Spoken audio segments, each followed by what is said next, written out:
যাকে বাংলাদেশি বলে আখ্যায়িত করে বাংলাদেশে পাঠিয়ে দেওয়া হয়েছে, তার মার নাম রয়েছে 2002-এর তালিকায়, বাবার নাম রয়েছে 2002-এর তালিকায়। মুরারাই বিধানসভার ভোটার তালিকা বা খসড়া তালিকা যদি আপনারা দেখেন, সোনালী খাতুনের মায়ের নামও রয়েছে, বাবার নামও রয়েছে।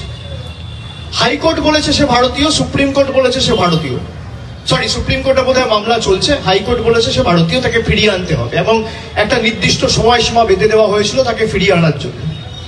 তারপরও ভারতবর্ষের স্বরাষ্ট্র মন্ত্রক বা বিদেশ মন্ত্রক কোনো উদ্যোগ দেখায়নি বা তৎপরতা দেখায়নি। তারই সাথে সুইটি খাতুন, তার মায়ের নাম রয়েছে 2002-এর ভোটার তালিকায় এবং বাবার নাম রয়েছে ঝাড়খণ্ডের ভোটার তালিকায়, খসড়া তালিকায় 2002-এর ড্রাফট ইলেকটোরাল রোলে।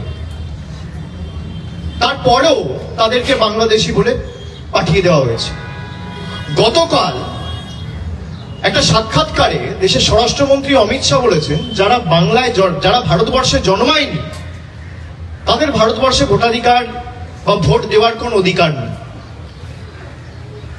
তার যুক্তির নিরিখেই যদি আমি দেখি, তাহলে বিজেপি নেতা লালকৃষ্ণ আদবানির ভোটাধিকার প্রয়োগ করার অধিকার নেই। লালকৃষ্ণ আদবানির জন্ম কোথায় হয়েছে? অমিত শাহর যুক্তি যদি আমি ধরি, তাহলে শান্তনু ঠাকুরের ভোটাধিকার প্রয়োগ করার অধিকার নেই। যত মতুয়া ভাই বোনেরা আছে কারোর ভোট দেওয়ার অধিকার নেই।